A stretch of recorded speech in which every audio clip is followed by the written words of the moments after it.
What's good? Y'all know who it is. Y'all know what it is. It's your boy Matthew Shack, live here in Los Angeles. Welcome to Matthew Shack Unfiltered. Um, Needed to come in and talk about the passing of a guy who, when I grew up, was a person who inspired me to play football, and and I wanted to come in and say a few things about OJ Simpson and his passing today. At the age of 76, I had a lot of people hitting me. I just was busy, been busy all day. First things first, man, salute to the Unfiltered Nation and the Unfiltered fam. Um, I wanted to just go ahead and get this out and go ahead and talk about this subject, man, and get it out the way, man. Those of you guys who are familiar with this channel, you guys have asked me. Said who do I think is the greatest running back of all time? I say Jim Brown. You guys ask me who's my favorite? OJ Simpson. OJ Simpson was my favorite football player. Growing up in my time period, being a young black kid, black male child in the 70s, we didn't have a whole lot of, icons that look like us back then. Now it's all over the place. It's not hard. But as far as people who were out there being marketed to the masses, we didn't have ESPN, we didn't have all the channels and all the cable and all of that kind of stuff. There was five guys. There was five guys that shaped my love of sports. Okay? Five of them. First one, Muhammad Ali. That was the first guy. Okay? Muhammad Ali was definitely the guy who started everything, because when I was young, that's who was having all the great fights with Frazier and, the Thriller in Manila and, fighting George Foreman, Wild Water Sports. My dad had that stuff constantly on, okay? And so I was always watching Wild Water Sports and watching Ali, okay? So Ali was first, all right? Second after that was OJ. Didn't see a lot of black faces doing things on TV, commercials and all that kind of stuff. OJ with the Hertz commercials. There's a reason why I'm an SC fan. I was a fan of OJ Simpson before I was a fan of any football team. Okay. Found out he went to USC, started watching the USC games 51 years ago. All right. Next dude after that, Dr. J. Okay, all these guys are iconic. All right, still very important. Guy that got me into basketball and got me to be a basketball savant, Julius Erving. Okay, the doctor. Okay, fourth after that, Reggie Jackson. Okay, 3 home runs in the World Series, Mr. October himself, New York Yankee legend. That's the fourth guy. Okay, had a candy bar, all that. And number 5 was Pele. Those are the 5 guys that shaped me, my love of sports. Okay? Ali, OJ, Dr. J, Reggie Jackson, and Pele. I'm fortunate enough to say out of those 5 people, I've met 3 of them. I met Ali when I was 9 years old. Friends with his daughter. His oldest daughter's a good friend of mine. I met OJ when I was a kid, when he came to the San Francisco 49ers. I met him, got his autograph, and I met Reggie Jackson. Okay. I didn't get a chance to meet Dr. J yet, and I never got a chance to meet Pele. But when I got the alert this morning, a lot of people were hitting me up. But when I got the alert this morning from ESPN, I just knew that he was out of here. I just knew that it was it. And, it's like your childhood you get to the age where your childhood is dying. Like people that you admired in your childhood, it could be could be your grandmother, your uncle, or coach, or player, or somebody that inspired you to do something. You just start getting to the age, man, where people are out of here. You know what I'm saying? And it you know, it didn't. And I wasn't sad behind it. It was just like just another person in my childhood or somebody who got me to where I am in regards to playing the game. He actually got me to want to play the game. I actually wanted to play the game. I was a running back because of him. Like, there's certain people who you admire that'll make you get off your ass and go do something. It could be, it doesn't even have to be a notable person. It could be anybody. Somebody just inspires you to want to go out there and play baseball. And then you go out and play baseball and you do what you do. But I've been very vocal on this channel, especially over the last week or two, you know, letting you guys know. We all know his infamous side. We all know the things that were said and accusations and what people believe and all of that kind of stuff. I'm not here to debate none of that. Okay. I'm not here to debate anybody's situation outside of the lines. All I cared about and continue to care about is what happens between those lines, bro. Whatever you do between those lines is separate to me from what you do outside those lines. Outside those lines, man, there ain't nobody perfect. Okay. And you know, everybody outside of your job, outside of your family, you know, outside of your situations, there's probably some shit you don't want nobody to know you did or you was a part of or whatever. Okay. Not to demoan or, you know, or bring down what the accusations are. You know, he has to meet his maker, and whatever happened with that, he meets his maker, and to make him and his maker got to deal with that. Okay. But as far as me, what I am responsible for, I'm only responsible as a fan of these particular sports and these particular players. And that's all that matters to me, bro. So in regards to him on that football field, there ain't nothing to talk about. Okay. There's not a damn thing that could be discussed in regards to what OJ Simpson did on that field. And what people want to try to do is they want to try to act like, because he's been, you know, pretty much have been infamous and, you know, you know, in the court of public opinion, they believe that he unalived two people. Okay. Regardless of whether or not he wasn't convicted, people don't care. People want the outcome they want, and that's it. Man was never convicted of that crime. He was a jury of his peers found him not guilty. They didn't like it. So guess what? They're going to cancel you. That was the first guy, whoever was really canceled. Okay. And they'll do that. They're going to get their way by hook or by crook. But with that being said, man, you don't get to talk about that man on the field. That's not what that definitely does not happen. Okay. When the situation happened in 94, he had already been retired since 79. He's in the NFL Hall of Fame. He's in the Buffalo Bills Ring of Honor. Okay. He's in the USC Ring of Honor. Okay. His Heisman Trophy didn't get taken away. His Hall of Fame credentials didn't get taken away. His records that he still holds didn't get taken away. And that's all I'm concerned about, man. But he was still ranked 40th when the NFL had their top 100 players 3 years ago, and they did the top 100 players, the man that everybody definitely doesn't like outside of the field, was still ranked 40th.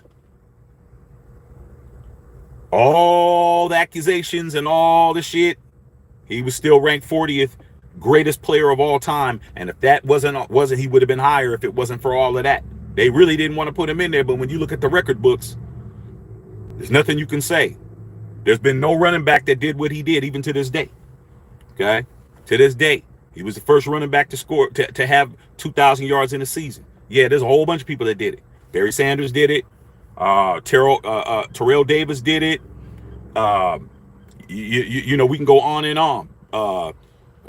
Eric Dickerson did it. Blah, blah, blah, blah, blah did it. Okay? Chris Johnson did it.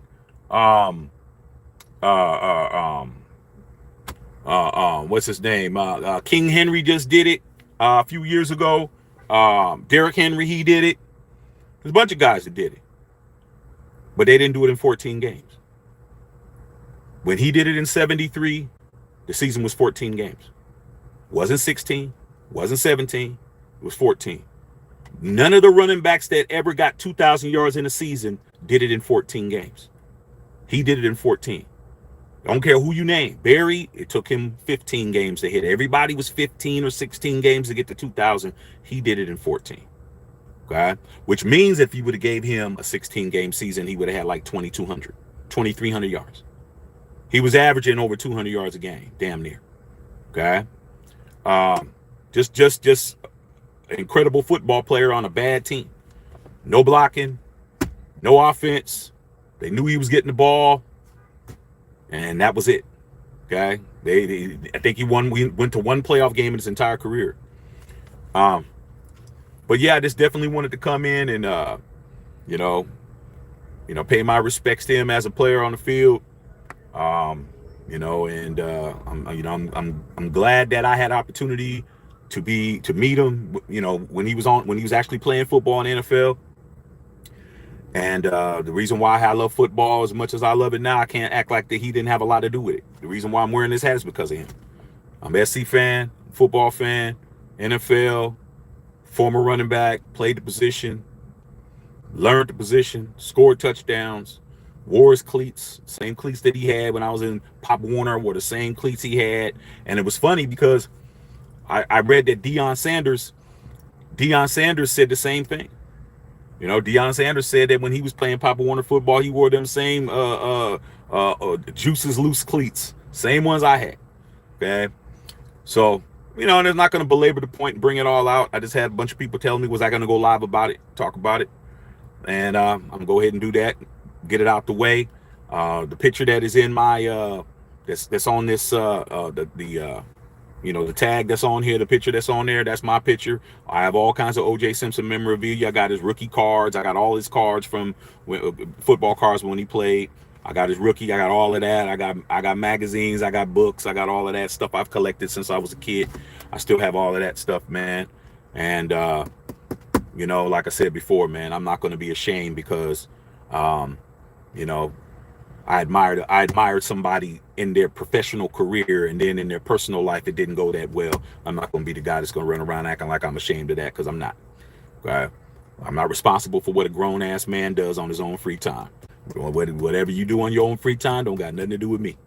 Okay? Straight up. So that's it, man. Let me see if you guys are saying anything, man. Your boy is right now getting ready to pull into this Chick-fil-A and get me something to eat. Okay? But I definitely wanted to come in and talk to y'all because y'all wanted me to talk about it, and I'm going to talk about it, and I'm going to leave it alone after that. All right. Let's see right here. Let me pull this closer, man. Okay, see what's going on real quick. Close this up so I can read this, man. A little bright out here. See what's going on with you guys today, man. What's popping with all you guys, man? Leader Koba in the house. Rip to him. He was a good guy. Maybe made some mistakes. But here's the thing, man. One of my friends, bro, OJ grew up in San Francisco. Potrero Hill, and one of my boys went. His father went to school with OJ, and OJ was a gang member, a hood, running around doing all kinds of stuff. And they said that at the time when he was growing up, he was robbing people, breaking shit, stealing stuff. And a chance meeting with Jim Brown. Jim Brown was playing against the San Francisco 49ers and was coming out of an ice cream shop. And OJ Simpson saw him and talked to him and said, I'm going to break all your records. And Jim Brown was like, yeah, sure, kid. And so Jim Brown inspired OJ. That's why OJ wore number 32. Okay? And went and just about broke all his records, dog, at the time. So my friend's father, he always said that he wound up, turning his life around. But, old habits die hard. From what I was told, when he was a kid, he was about that life. Okay? Got in that football field and was about that life. Was beloved, was commercialized, was on Monday Night Football, was in the Naked Gun movies. This dude did a lot. And the reason why I think a lot of people's mad at him because they let him in. They let somebody that don't look like them in and give them carte blanche, and next thing you know, you get accused of this kind of stuff, man. They really ain't digging it. But only God can judge him now. Ain't nothing for me to even be concerned about. Okay. But when it comes to that football field and them records that he still holds in the National Football League, there ain't nothing to talk about, bro. Okay. Ain't nothing to talk about. Talk about that other stuff. Okay. Leader said, what did I think of the trial of the century? I had at that time, uh it was must see TV. It was must see TV. It was like every day, everywhere you went, it was on. Like literally. Like you can. I was in college at that time, and you can literally. Well, I was out of college, but you can literally go anywhere and it's on. Like every place that has a TV, you just you walk in a grocery store and they have a TV on or what something up or whatever. It was like having a presidential debate. You know when the presidential debates, we'll have them this year, when they come out and you have them and it's all over everywhere and everyone's watching it. It was like that every day. It was crazy, crazy. Like it changed television. Um, but yeah, it was a spectacle. Without a doubt.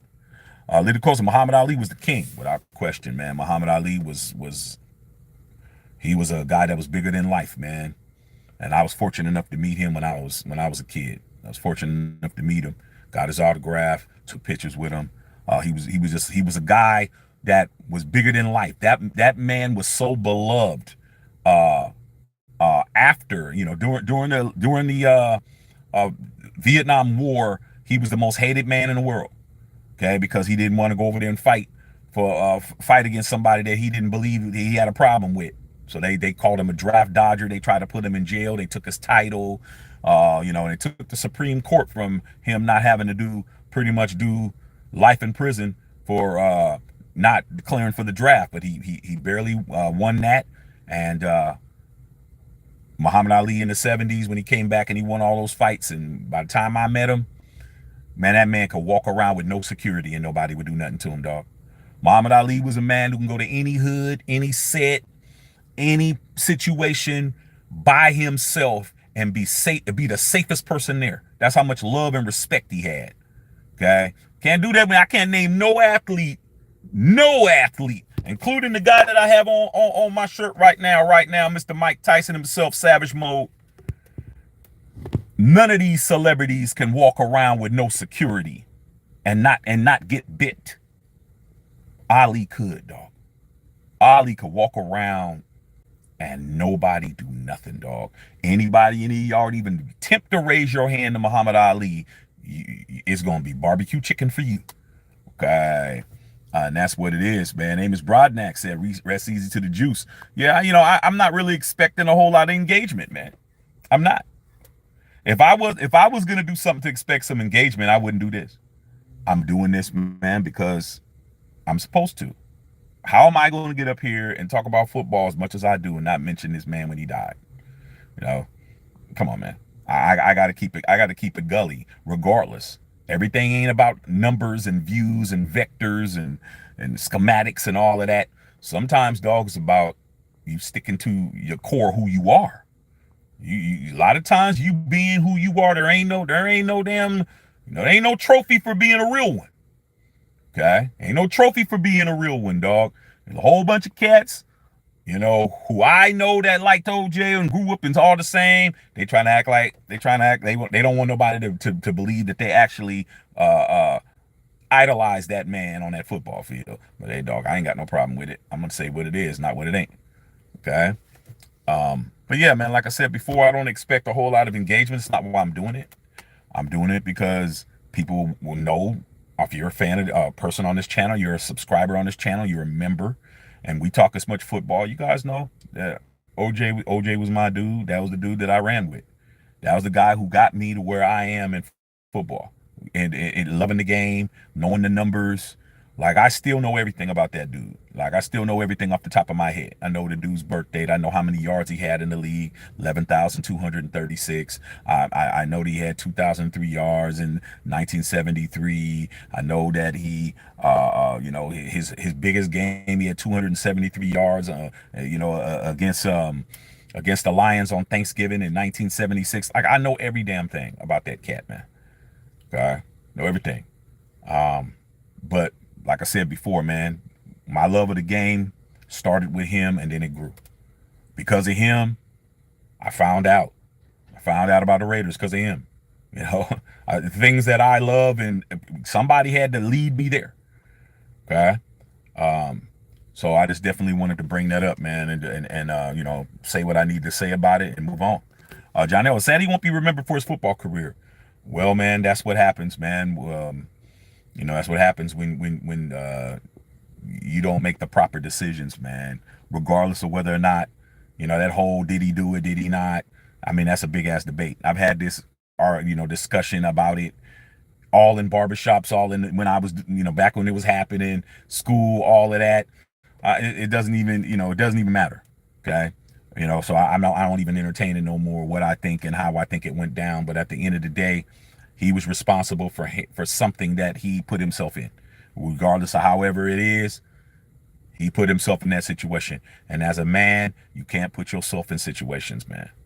You got to know when a situation isn't good for you, and you got to know when a situation isn't good for everybody else. Sometimes you got to sacrifice yourself, get yourself out some shit, so everybody else cannot blame you for it. You got to walk away, dog. Like, that's hard. Okay, however it is. Sometimes you got to just like, hey man, y'all can have it. Let him have it. And whatever happened, he put himself in a position where he do a good job of that. Okay, but like I said before, even after all of that, all these people, they took his Heisman. Somebody took his Heisman trophy and you know, tried to take his memorabilia and tried to do this and tried to do that. And they bought his house here in L.A. and they tore the property down and did all kinds of stuff. But what they couldn't do, they couldn't get him removed from the National Football League Hall of Fame.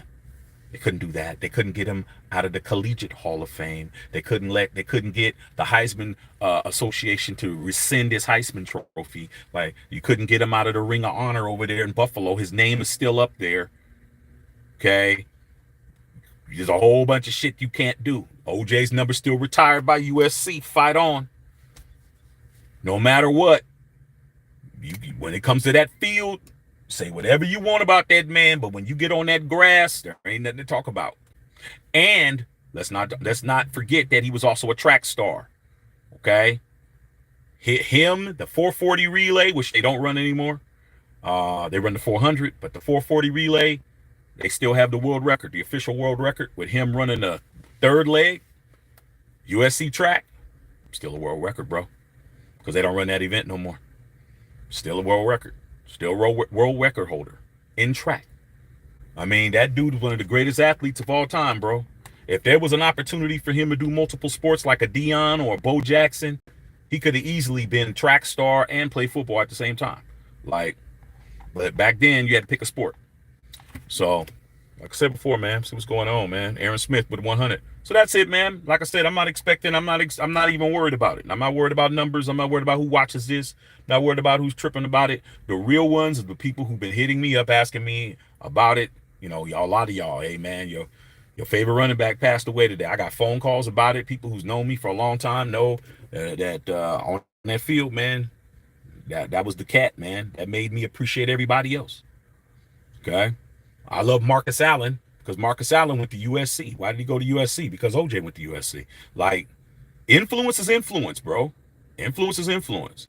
Yeah, it's just like what's going on with Puff Daddy right now. What's going on with Sean Combs?